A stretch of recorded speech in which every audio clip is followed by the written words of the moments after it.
बिस्मिल्लाहिर्रहमानिर्रहीम अस्सलाम वालेकुम। आज हम जो है बहुत ही इंपॉर्टेंट चीज़ डिस्कस करने जा रहे हैं, पेपर अटेम्प्टेशन। पेपर अटेम्प्टेशन क्या चीज़ है? पेपर का अटेम्प्ट करने का असल तरीका। हम अक्सर स्टूडेंट्स को देखते हैं कि ऐसे स्टूडेंट्स होते हैं जो कहते हैं पेपर मैंने फुली अटेम्प्ट किया था, पेपर में मैंने सारे क्वेश्चंस किए थे, हर एक चीज़ मैंने की थी और मार्क्स मेरे उस तरह अकॉर्डिंग नहीं आए जिस तरह हमारे क्वेश्चन की या पेपर की रिक्वायरमेंट थी। तो उसके लिए कुछ ना कुछ टेक्निक्स होनी चाहिए ताकि आप खुद वहाँ पे मौजूद नहीं होते जहाँ पे आपका पेपर जा रहा होता है, क्योंकि एग्जामिनर जो आपका पेपर चेकर है उसको आपने प्रेजेंटेशन के ज़रिए इम्प्रेस करना होता है। तो प्रेजेंटेशन आपकी ऐसी होनी चाहिए ताकि उसको आप मार्क्स दिलाने पे मजबूर कर दे, ताकि आपको वह मार्क्स देने पे मजबूर हो जाए।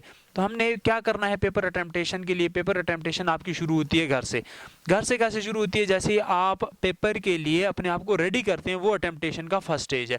उसमें क्या है, पहला काम आपने ये करना है कि आप पेपर अटेम्प्टेशन के लिए पाउच को रेडी कर रहे हैं। तो आप अपने पाउच को जो रेडी करेंगे, पहली चीज़ ये याद रखिएगा कि आपकी स्टेशनरी, आपकी जो रिक्वायरमेंट्स या पेपर के लिए जो जो चीज़ें चाहिए हैं, that is the your pouch, your stationery, your equipments. तो ये इन चीज़ों के लिए आप अपने घर से प्रिपरेशन कर रहे हैं। तो पाउच, पहली चीज़ याद रखिएगा कि पाउच आपका होना चाहिए ट्रांसपेरेंट। तो जब आपका पाउच ट्रांसपेरेंट होगा तो ट्रांसपेरेंट में क्या है कि उससे अक्रॉस नज़र आएगा, क्योंकि ऐसे ट्रांसपेरेंट जो पाउच ना हो तो वो अलाउड नहीं होता एग्जामिनेशन हॉल में। फिर आपने क्या करना है कि जो आपके पेपर के लिए जो इम्पोर्टेंट चीज़ें यहाँ पे चाहिए होंगी, उनके लिए पहले आपने क्या रखना है, ब्लू मार्कर्स रखने हैं। एक मार्कर नहीं होना चाहिए, आपके पास जो है कम से कम 2 या 3 होने चाहिए ब्लू मार्कर्स। मार्कर्स किसके लिए चाहिए होंगे? आपको हेडिंग्स के लिए चाहिए होंगे, आपको जो है साइड पे मार्जिन लाइन लगाने के लिए चाहिए होंगे। फिर उसके साथ जो है आपने ब्लू पॉइंटर रखना है या बॉल पेन रखना है, या जो है आपने फाउंटेन पेन रखते हैं, जो कुछ भी है आप पेन रख रहे हैं ब्लू। इसकी भी क्वांटिटी आपके पास एक नहीं बल्कि 2 या 3 होनी चाहिए, क्योंकि 2 और 3 होने की वजह यह है कि आपको इसकी ज़रूरत ज़्यादा से ज़्यादा पेश आ सकती है। मिसाल के तौर पर पेन राइटिंग के दौरान आपसे जो है ख़त्म हो जाता है या कोई और आपको जो है रिक्वायरमेंट में ज़रूरत पड़ सकती है, तो आपने पेन रख लिए। सेकंड जो है आपके पास जो था, पहला मार्कर था, दूसरा आपके पास जो है पॉइंटर की अरेंजमेंट आपने कर ली है। और उसके साथ साथ आपने ले लेना है मेन इंपॉर्टेंट चीज़ जो है वो रूलर है। रूलर आपके पास इस तरह बड़ा होना चाहिए, क्यों? अगर आप छोटा रखेंगे तो यहाँ पे रखते हैं तो इसे हटाते हैं तो यहाँ पे एक मार्कर का एक लाइन सेगमेंट का स्पॉट भी आ जाता है, दूसरे ये वो टेढ़ी भी होती है। जब आप इसको प्रॉपरली इस तरह रखते हैं तो एक दफ़ा ही आपने रखना है और लाइन सेगमेंट को ड्रॉ कर लेना है।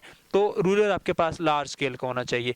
फिर उसके बाद जो है आपने क्या रखनी है, कंपस रखनी है। कंपस किसके लिए चाहिए होगी? कंपस अक्सर डायग्राम्स वगैरह में आपको ज्योमेट्री के अलावा, प्रैक्टिकल ज्योमेट्री के अलावा, मैथ्स के अलावा भी ज़रूरत पेश आ सकती है। फिर आपके पास जो डायग्राम्स वगैरह की कंस्ट्रक्शन में अक्सर हम जो है पेंसिल का इस्तेमाल करते हैं, तो पेंसिल भी आपके पास होनी चाहिए। पेंसिल शार्प होनी चाहिए, लेड पेंसिल जो भी है। और उसके साथ साथ जो है आपको, अगर वहाँ पे ये भी हो सकता है कि आपके जो पेंसिल है इसका ग्रेफाइट जो आपका सिक्का है ये टूट भी सकता है, तो आप इसके साथ जो है शार्पनर भी रखेंगे। और फिर आपके पास इरेज़र होना चाहिए। आप अपने पास कैलकुलेटर रखेंगे। कैलकुलेटर आपके पास इंपॉर्टेंट चीज़ है। और इसके साथ साथ अगर डायग्राम में अक्सर आपको पैरेलल लाइंस वगैरह ड्रॉ करनी पड़ जाती हैं, कुछ और कंस्ट्रक्शन करनी पड़ जाती है, जिसके लिए आपको प्रोटेक्टर भी चाहिए होगा। प्रोटेक्टर आपने रख लेना है। और आप इन चीज़ों को अपने साथ मेंटेन करते करते एक चीज़ ये याद रखिएगा कि मैथ्स का पेपर देने जा रहे हैं तो उसमें लॉग टेबल की भी ज़रूरत पेश आ सकती है, और लॉग टेबल भी आपके पास होना चाहिए। ये आपके पास जो है माइंड सेट है आपका, माइंड सेट का, सॉरी, पेपर अटेम्प्टेशन का पाउच की को रेडी करने का तरीका। इसके अलावा भी अगर आप ये याद रखिएगा कि colour pen, colour pencil, colour वो चीज़ें आपने नहीं रखनी ब्लू के अलावा। ब्लू के अलावा का मतलब ये है कि अक्सर जो है वो कहते हैं ग्रीन पेन, रेड पेन, ये आपके पाउच में नहीं होना चाहिए। उसकी वजह है कि ग्रीन वगैरह जो ऑफिशियल यूज़ के लिए होते हैं और रेड जो पेपर चेकर है उसने यूज़ करना है। ये आपके पास जो है पेपर अटेम्प्टेशन के लिए पहला तरीका आपके पास घर से पाउच रेडी हो गया। फिर उसके बाद जब आप जाते हैं एग्जामिनेशन हॉल में, जाके बैठ जाते हैं एग्जामिनेशन हॉल में, पहली चीज़ आपने याद रखनी है कि आपने क्या रखना है, अब आपका माइंड सेट होना चाहिए। माइंड सेट सेकेंड चीज़ जो हम ये डिस्कस करें, पहले आपने पाउच रेडी कर लिया और फिर इसके बाद जो है आप किस पे जा रहे हैं कि माइंड सेट की तरफ जा रहे हैं। पेपर अभी आपको नहीं मिला, आप जो एग्जामिनेशन हॉल में बैठे हुए हैं, तो आपने अपने आप को रेडी करना है पेपर के लिए। पहली चीज़ जो आपने इंपॉर्टेंट ध्यान में रखनी है वो ये है कि पेपर आपका नीट एंड क्लीन जाना चाहिए। तो आपके दिमाग में ये चीज़ क्लियर होनी चाहिए कि my paper must be neat and clean. तो क्यों नीट एंड क्लीन? क्योंकि नीट एंड क्लीन से हरगिज़ हमारा मकसद ये नहीं है कि बिल्कुल खाली दे दें sheets. Neat and clean means कि आपकी राइटिंग ऐसी होनी चाहिए ताकि एग्जामिनर को इम्प्रेस करे आपकी राइटिंग, आपका पेपर स्टाइल जो है वहाँ पे इम्प्रेस करे। फिर आपने एक चीज़ और माइंड में ले आनी है जो दूसरे नंबर पे हम डिस्कस करेंगे कि आपने रेलेवेंट लिखना है। रेलेवेंट से मुराद क्या है? रेलेवेंट से मुराद ये कि आपसे अगर किसी चीज़ की डेफिनेशन पूछी जाती है तो आपने डेफिनेशन बतानी है। अगर आपको एग्जाम्पल्स के बारे में कहा जाता है तो आपने एग्जाम्पल्स के बारे में डिस्कशन करनी है। अगर आपसे जो चीज़ रिक्वायर्ड है आपने वो लिखनी है, क्योंकि मार्क्स आपको एग्जामिनर ने वो देने हैं जो आपसे उसने मांगे हैं। लाइक आपसे जो है किसी चीज़ के बारे में डेफिनेशन पूछी जाती है तो आप जो है उससे हिस्ट्री डिस्कस करना शुरू कर देते हैं कि ये फ़लाँ ने डिस्कस की थी, कब हुई थी, कैसे हुई थी। ये चीज़, इसके मार्क्स आपको नहीं मिलने, क्योंकि एग्जामिनर जब उसको शुरू से रीड करता है उसको 2, 4, 5 लाइनों में कोई चीज़ इंफॉर्मेशन वो रिक्वायर्ड नहीं मिलती, बावगा तो स्किप कर देते हैं क्वेश्चन को, आपको उसके मार्क्स नहीं मिलते। तो रेलेवेंट आपने लिखना है, ये आपका माइंड सेट है। फिर उसके बाद जो है आपने रेलेवेंट को भी प्रिसाइज करना है। प्रिसाइज कैसे करेंगे? Precise means according two marks. आप इसको अगर ये कहें अकॉर्डिंग टू मार्क्स आपने लिखना है। 2 मार्क्स का क्वेश्चन है तो आपने 2 मार्क्स के लिए लिखना है, और अगर आपके लिए 1 मार्क का क्वेश्चन है 1 मार्क के लिए लिखना है, 4 मार्क्स का 4 मार्क्स के लिए लिखना है, 8 मार्क्स का 8 मार्क्स के लिए लिखना है। जितने मार्क्स का आपका क्वेश्चन है उसके लिए आपने अपने राइटिंग को प्रिसाइज करना है। फिर अक्सर स्टूडेंट्स ये करते हैं कि पेज को टर्न करते हैं, पेज की बैक साइड पे जाते हैं, 1 लाइन लिखी, 2 लाइनें लिखी, क्वेश्चन खत्म हुआ, एंड लाइन लगाई और उसके बाद जो है नेक्स्ट पेज पे चले गए। नहीं, आपने क्या करना है, पेपर का मैक्सिमम प्रोपोर्शन जो है या यूज करना है। तो आपने don't leave extra space, extra space आपने एक्स्ट्रा नहीं छोड़ना, क्योंकि अगर आपने एक पेज से दूसरे पेज पे शिफ्ट हुए, आपने 2 लाइंस दिखी, फिर उसके बाद जो है आपको नेक्स्ट क्वेश्चन स्टार्ट करना पड़ रहा है। नेक्स्ट क्वेश्चन स्टार्ट करने के लिए आपने स्पेस उस पेज पे नहीं छोड़ना, एटलीस्ट आप 50% तक जाएं उस पेज पे। और अगर 50% से एक्सीड कर रहे हैं तो फिर आप अगर स्किप करके नेक्स्ट पेज पे जाते हैं, सो दैट इज़ कंसिडरेबल। मगर ये है कि कंसिडरेबल का मतलब हरगिज़ नहीं है कि आप उसको भी फॉलो नहीं किया करें। नेक्स्ट जो है आपने क्या करना है कि आपने राइटिंग की प्रैक्टिस करके जानी है। तो आपकी राइटिंग की प्रैक्टिस होनी चाहिए। राइटिंग प्रैक्टिस जो है ये आपका जो है क्या है कि जितने टेस्ट हैं, जितनी चीज़ें हैं, वो आप अगर राइटिंग प्रैक्टिस में लाते हैं तो वो चीज़ें आपको वहाँ पे जाके प्रॉब्लम नहीं करती, क्योंकि राइटिंग में बाव का स्पेल वहाँ पे आपके मिस्टेक होते हैं, सेंटेंस लिखते हैं फिर रेज करने पड़ते हैं। तो वो रेज करने के लिए आपने वो चीज़ों को जो है कटिंग वगैरह अपने माइंड सेट में रखनी है कि कटिंग, इरेजिंग या ओवर राइटिंग से अवॉइड कर रहे हैं। कटिंग, इरेजिंग और आपने जो है ओवर राइटिंग इन चीज़ों को अवॉइड करना है ताकि कम से कम हो। ये आपका माइंड सेट बन गया जी। नेक्स्ट आप जाते हैं पेपर की अटेम्पटेशन के ऊपर। पेपर की अटेम्पटेशन से मुराद ये है कि अब पेपर आपके पास सामने आ गया है, तो अक्सर टीचर्स ये कहते हैं कि पेपर को आप बार बार पढ़ें। मगर पहले आपको एमसीक्यूज़ का पेपर मिला, एमसीक्यूज़ के पेपर में आपके पास जितने भी क्वेश्चंस हैं, शॉर्ट क्वेश्चंस हैं, 1 मार्क के लिए एक एमसीक्यू है, उसके लिए 4 ऑप्शंस गिवन है। तो आपने क्या करना है, पेपर बैठ के पढ़ते रहना है? नहीं, पेपर बैठ के पढ़ने का मतलब है कि एमसीक्यूज़ में आपके पास पहले ही टाइम शॉर्ट होता है। तो आप जो चीज़ फॉलो करेंगे वो चीज़ ये फॉलो करनी है कि एमसीक्यू को पढ़ें, और एमसीक्यू को पढ़ने के बाद आपने देखा उसका ऑप्शन आपको समझ आ रहा है या नहीं आ रहा। अगर समझ आ रहा है तो उसके एमसीक्यूज़ में जो सिचुएशन है, लाइक एक एमसीक्यू नंबर 1 है और उसकी पूरी इंफॉर्मेशन लिखी हुई है यहाँ पे, तो इस इंफॉर्मेशन को पढ़ने के बाद जो है इसके 4 ऑप्शंस हैं। ए ऑप्शन है कंप्लीट, फिर बी ऑप्शन है कंप्लीट, फिर सी है उसकी भी, और डी है आपके पास। ये सारे जो हैं यहाँ पे ऑप्शंस अवेलेबल हैं। आपने जो है इनमें से एक ऑप्शन पिक करना था। लाइक आपका माइंड कहता है 100% you are sure that is B, तो उसके अगर शेडिंग एरिया नीचे अवेलेबल है तो उसमें ए बी सी डी इस तरह लिखा होगा कि फर्स्ट पार्ट के लिए ए लिखा होगा, फिर बी लिखा होगा, फिर सी लिखा होगा, फिर डी लिखा होगा। तो आपके माइंड में जो भी आता है, अक्सर स्टूडेंट क्या करते हैं, उसमें सी आ रहा होता है, जस्ट यू कर लेते हैं, तो वो आपका कंसिडर नहीं होता। आपने शेड करना है। शेड करने का मतलब ये है कि आपने इसको प्रॉपरली इस तरह फिल करना है। तो जब आप प्रॉपरली फिल करेंगे तो आपका सी ऑप्शन वहाँ पे शेड हो गया। और अगर आपको MCQ नंबर 1 सही समझ नहीं आ रहा, क्लियर नहीं है, रीड द MCQ नंबर 2। आप MCQ नंबर 2 के ऊपर जाएं, उसको रीड करें, वो आपको अगर समझ आता है, 100% श्योर है, जो ऑप्शन आ रहा है उसको आप क्लिक करें, नेक्स्ट पे जाएं, नेक्स्ट पे जाएं। तो फिर उसके बाद आपने यहाँ पे हाईलाइट किया हो कि 1 मुझे समझ नहीं आ रहा था, यहाँ पे आपने छोटा सा क्रॉस लगा दिया ताकि आपको 1 समझ नहीं आ रहा, इसको बाद में आप दो ये सारे MCQ 14 है, 15 है, जितने भी MCQs हैं वो सारे कवर करने के बाद दोबारा आए। क्योंकि टाइम आपके पास जो है, अक्सर ये होता है आप 10 MCQ करते हैं, 5 रह होते हैं, फिर आप अक्सर रैंडमली जो है उनको सिलेक्ट कर लेते हैं और वो अक्सर गलत भी होते हैं। तो आपने इस चीज़ को फॉलो कर लेना है MCQ से। फिर अब आपके पास जो है पेपर 2 मीन्स के सब्जेक्टिव पार्ट आता है। तो सब्जेक्टिव पार्ट में जब जैसे ही मूव करते हैं तो आपने क्या करना है, सब्जेक्टिव पार्ट में पहला काम रूलर लेना है, मार्जिन लाइन लगा लेनी है। इस साइड पे आपने मार्जिन लाइन लगाई, इस साइड पे मार्जिन लाइन लगाई, 2 मार्जिन लाइन लगाई हैं। इन 2 मार्जिन लाइन का क्या यूज़ है, ये वाली जो मार्जिन लाइन है इसके बाहर आपने क्वेश्चन नंबर वगैरह लिखना है। लाइक क्वेश्चन नंबर 4 कर रहे हैं, क्वेश्चन नंबर 4 है तो क्वेश्चन नंबर 4 कर रहे हैं, ये आपने यहाँ पे लिख लिया। अब ये वाली मार्जिन लाइन क्यों यूज़ की जाती है, अक्सर आप देखें तो पेज की, अगर ये फ्रंट पेज था, इसके बैक साइड पे अगर आप देखें तो अगर मैं यूँ इसको टर्न करता हूँ तो ये इस तरफ मार्जिन लाइन आपको लगी हुई दिख रही है। ये मार्जिन लाइन ये क्यों थी, क्योंकि पेपर में तो ये पेजेस दोनों आपस में कनेक्टेड है। जब इसको यूं टर्न करते हैं तो ये व्यू ब्लॉक हो जाता है, यहाँ का व्यू ब्लॉक हो जाता है। यहाँ का जब व्यू ब्लॉक होता है, स्टेपल भी करना होता है, अक्सर एक्स्ट्रा शीट आप लगाते हैं तो एक्स्ट्रा शीट को यहाँ पे स्टेपल करना पड़ता है। तो स्टेपल करने की वजह से व्यू ब्लॉक होता है। व्यू को ब्लॉक करने से बचाने के लिए आपने क्या करना है कि इस साइड पे भी मार्जिन लाइन लगा लेनी है। इतनी मार्जिन लाइन लगानी है ताकि वो इस प्रोपोर्शन से कम हो। तो आपने मार्जिन लाइन लगा ली। सारे पेपर पे मार्जिन लाइन लगाने के बाद आपने क्या किया कि इस चीज़ का ख्याल रखना कि लेफ़्ट और राइट की मार्जिन लाइंस का स्पेस भी मैंने आपको बता दिया। अब आप क्वेश्चन पेपर आपको मिल गया, क्वेश्चन पेपर को समझिए, क्वेश्चन पेपर आप पढ़िए, आप समझिए, क्योंकि सब्जेक्टिव पार्ट है, इसमें आपके पास टाइम है। तो आप अगर सब्जेक्टिव पार्ट को सॉल्व कर रहे हैं तो पहले आपने ऊपर लिख लेना है दरमियान में बड़ा बड़ा करके सब्जेक्टिव पार्ट। तो सब्जेक्टिव पार्ट में आपका जो है सेक्शन बी आप कर रहे हैं तो सेक्शन बी इधर दरमियान में लिख लेंगे, सेक्शन बी।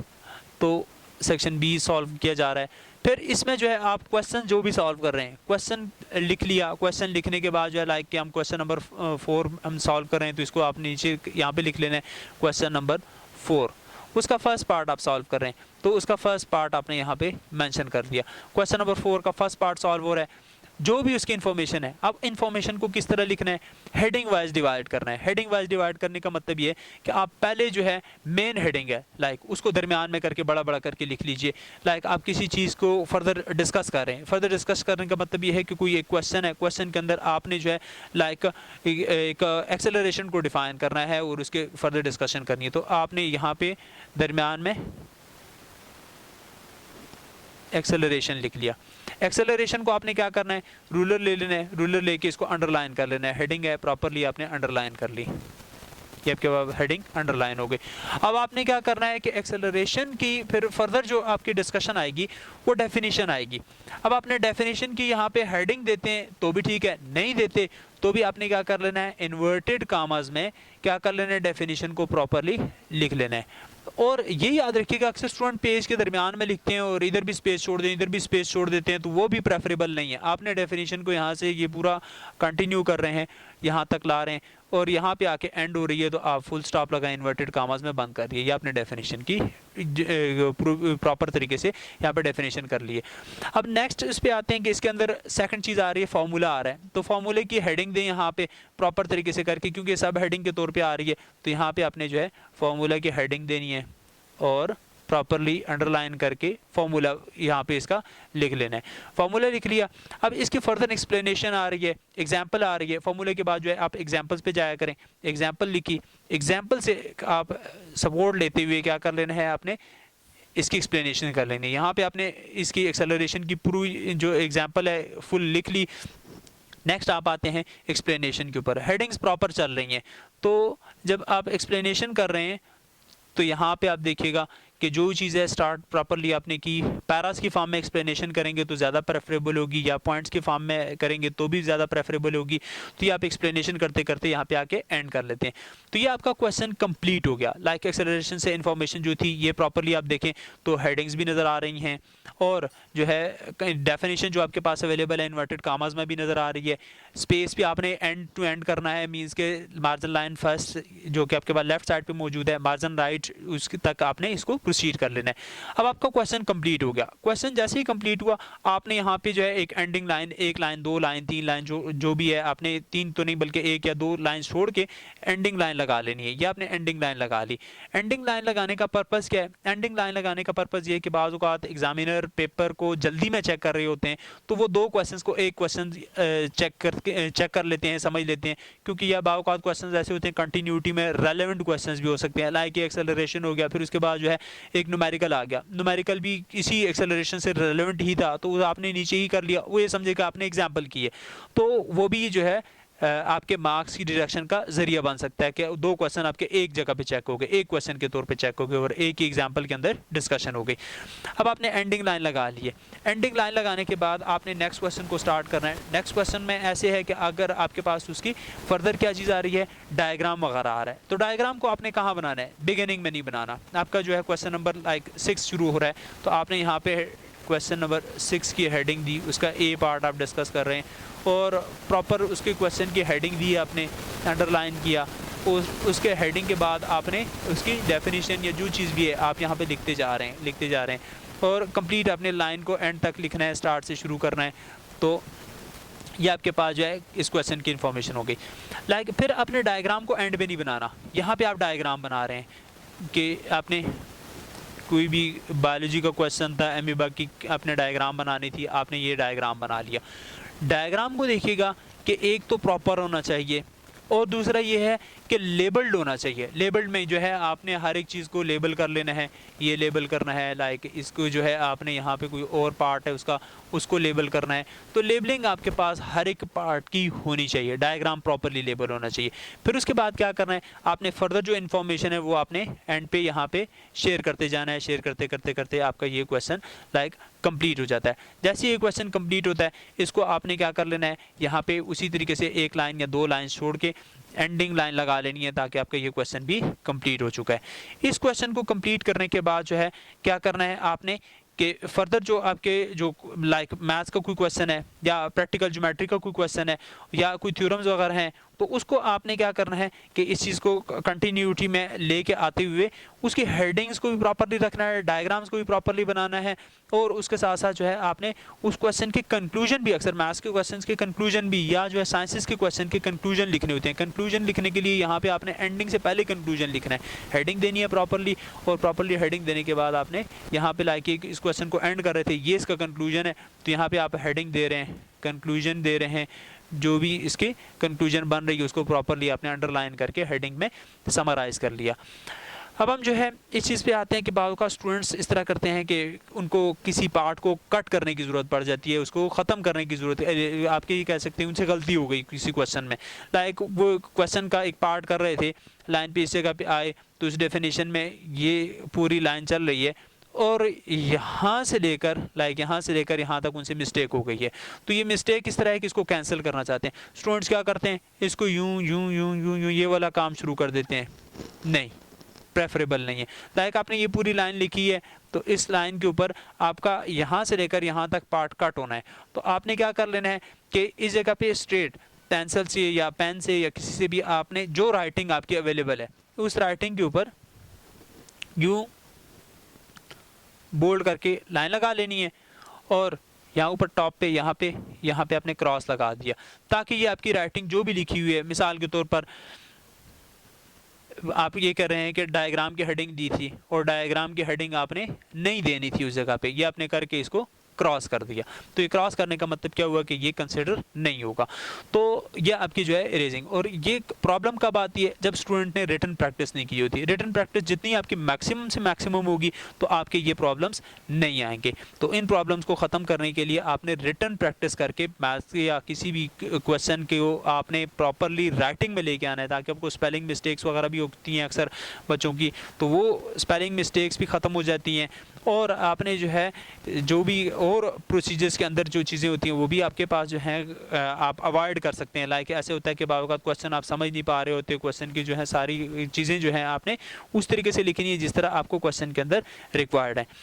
अच्छा, आपके पास जो भी और चीज़ें हैं वो हम जो है पेपर के एंडिंग या क्लोजिंग के ऊपर आते हैं। तो क्लोजिंग, अगर आपने पेपर को सारा क्वेश्चन पेपर अटैम्प्ट कर लिया, पेपर अटैम्प्ट करने के बाद जो है आप उसकी ओवरव्यू कर रहे हैं। ओवरव्यू जो है स्टार्ट से आपने देख लेना है, एक दफ़ा आपने उस पेपर को ओवरव्यू कर लेना है। या आप मैक्सिममली अगर मैक्सिमम टाइम नहीं बचा तो आप उन क्वेश्चन को फोकस करें जो आपके क्वेश्चंस ऐसे हैं कि जिनमें आपको डाउट है, लाइक उस क्वेश्चन की आपको अंडरस्टैंडिंग नहीं थी, उस टाइम समझ नहीं आ रहा था, तो आपने उस चीज़ को भी देखना है। और एक और इम्पॉर्टेंट चीज़ है वो टाइम मैनेजमेंट से रेलेवेंट इन्फॉर्मेशन है। टाइम मैनेजमेंट, लाइक आपके पास पेपर है 2 आवर्स का पेपर है, लाइक या 2 आवर 30 मिनट्स का पेपर है, तो ये याद रखिए कि सब्जेक्टिव पार्ट में आपने क्वेश्चंस, लाइक आपने 10 क्वेश्चंस करने हैं सेक्शन बी में, या 12 करने हैं, या 18 करने हैं, जितने वट एवर द क्वान्टिटी है, आपने उस टाइम को डिवाइड कर लेना है। लाइक 2 आवर्स एंड 30 मिनट्स हैं, तो आप कहते हैं सेक्शन बी में मैं जस्ट जो आपने जो टाइम यूज़ करना है